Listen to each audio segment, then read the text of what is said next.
The door closes and something inside the mind exhales. The noise outside doesn't follow you in. The expectations don't either. No eyes watching, no roles to perform, no version of yourself to maintain, just stillness. And for some minds, that stillness doesn't feel empty. It feels safe. This isn't laziness. It isn't a weakness. And it isn't a social failure. It's psychology. Some people don't stay home because they fear the world. They stay home because their brain learned something early. The world demands energy, vigilance, and performance. Home does not. The moment you step outside, the brain switches modes. It begins scanning faces, voices, body language, tone shifts, micro threats, social signals, judgment, rejection, comparison. Even neutral interactions require processing power. For certain nervous systems, this constant evaluation is exhausting. Inside the home, that system finally powers down. Psychology shows that safety is not defined by walls or locks. It's defined by predictability. And home is the most predictable environment the brain knows. The sounds are familiar, the lighting is controlled, the rules are clear. Nothing unexpected is demanded of you. For some minds, predictability equals survival. Many of these people grew up learning that attention came with consequences. Being seen meant being evaluated. Being heard meant being corrected. Being expressive meant being misunderstood. Over time, the brain adapted by minimizing exposure. Not consciously, automatically. The brain's job is not happiness, it's protection. So it builds an association. Outside equals effort, risk, uncertainty. Inside equals recovery. This association doesn't feel like fear. It feels like relief. That's why invitations feel heavy. That's why crowded places drain energy instead of creating excitement. That's why socializing can feel like work, even with people you like. The mind is not rejecting people. It's rejecting overstimulation.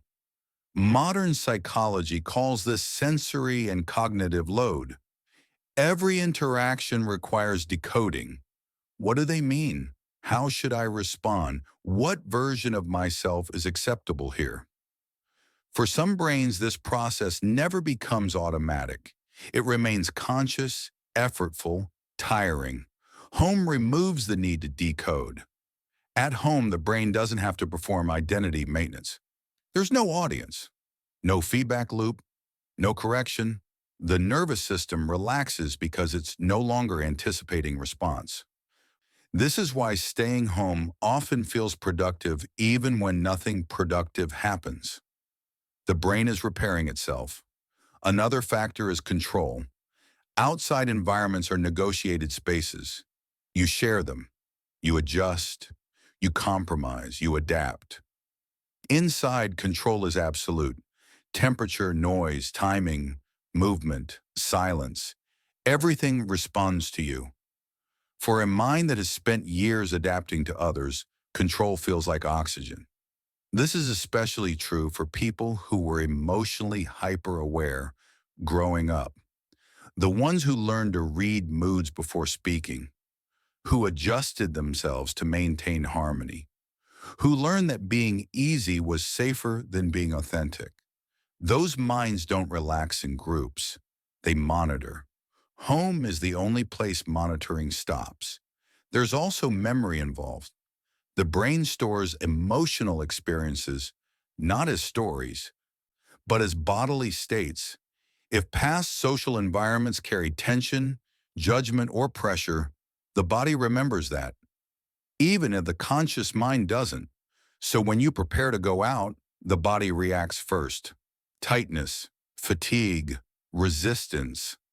Not because danger is present, but because danger once was. Staying home bypasses that reaction. This is why telling someone to just go out more doesn't work. You're not addressing behavior. You're challenging a safety system. And safety systems do not respond to logic. They respond to experience. There's another layer most people miss. Some minds experience deeper internal worlds, rich imagination, strong inner dialogue, emotional complexity. When external stimulation is high, that inner world gets drowned out. Staying home protects access to it. For these people, being alone doesn't feel lonely. It feels aligned.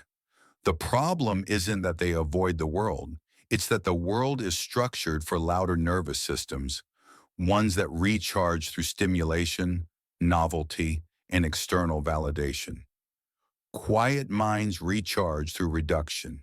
This difference creates misunderstanding. Society labels staying home as antisocial, unambitious, or unmotivated. But psychology shows it's often the opposite. These individuals are highly aware, highly sensitive, and highly self-regulating. They choose environments that allow their system to function optimally. Home is not an escape, it's regulation. But this strategy comes with a cost. Over time, the brain can become too comfortable in low stimulation environments. The tolerance for unpredictability weakens. The outside world starts to feel louder than it actually is. Invitations feel heavier. Transitions feel harder.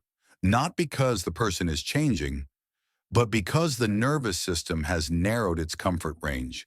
And this is where the pattern becomes self-reinforcing. The less you go out, the more intense it feels when you do. The more intense it feels, the more staying home seems like the correct choice. The brain interprets relief as confirmation. I stayed in. I feel better. This must be right. But relief does not always mean growth. The mind is excellent at protecting what it knows, even when what it knows limits expansion. And here's the part most people never realize. The same system that makes home feel safe can quietly turn safety into confinement. Not suddenly, gradually. The brain doesn't warn you when comfort becomes a boundary. It just keeps choosing what feels easier. The turning point doesn't come with a dramatic moment.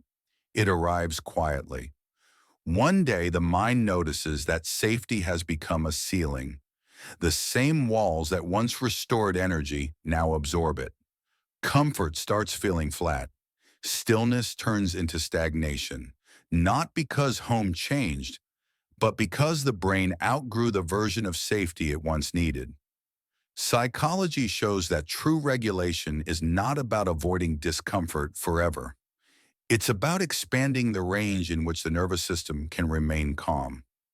Growth doesn't mean abandoning home. It means carrying the feeling of safety outward. The healthiest minds don't force themselves into noise. They build tolerance slowly. Short exposures, controlled environments, choice, not pressure. Each small step teaches the brain something new. Uncertainty is not always danger. And the moment the brain learns that lesson, the world changes. Home stops being a hiding place and becomes a base, a place you return to, not retreat into. The outside world stops feeling hostile and starts feeling optional. Staying home was never the problem. Believing it was the only safe place was. When safety is internal, the world no longer feels like a threat. It feels like a space you can enter on your own terms. And that's when comfort transforms into confidence.